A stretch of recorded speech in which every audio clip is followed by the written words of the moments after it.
mogu biti domaćica Bless Food večere s porukom jer ovo je jedna predivna manifestacija, predivno događanje. ACI inače često sudjeluje u raznim humanitarnim akcijama, a nekad ih i sam pokreće.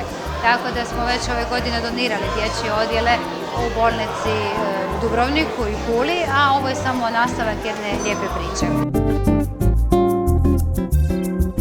Ovo je večeras jedna lijepa humanitarna gesta svih ljudi koji su došli. Skupljamo za EKG Holter, za 24-satno praćenje EKG-a, znači srčane reakcije kod djece.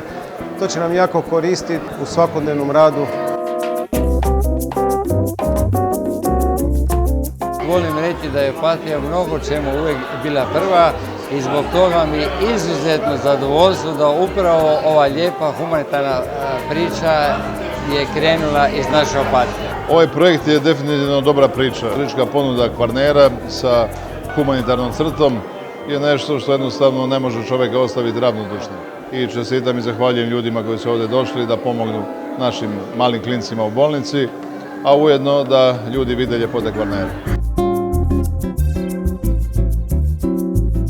Krasna prigoda, humanitarna prigoda, lijepo druženje, lijepa hrana, sve ono što turizam zapravo predstavlja u Hrvatskoj.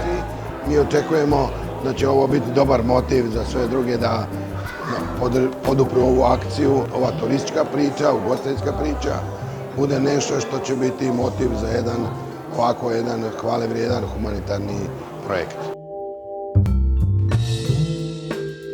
Mislim da je Rijeka puno puta dokazala svoju socijalnu osjetljivost prema onima kojima je pomoć potrebna, tako da ne vidim razloga zašto se nešto slično ne bi organiziralo i u Rijeci. A sigurno ćemo naći nekog dobrog korisnika kojima će sredstva namijenjena ovakvom večerom dobro poslužiti u daljnjim aktivnostima.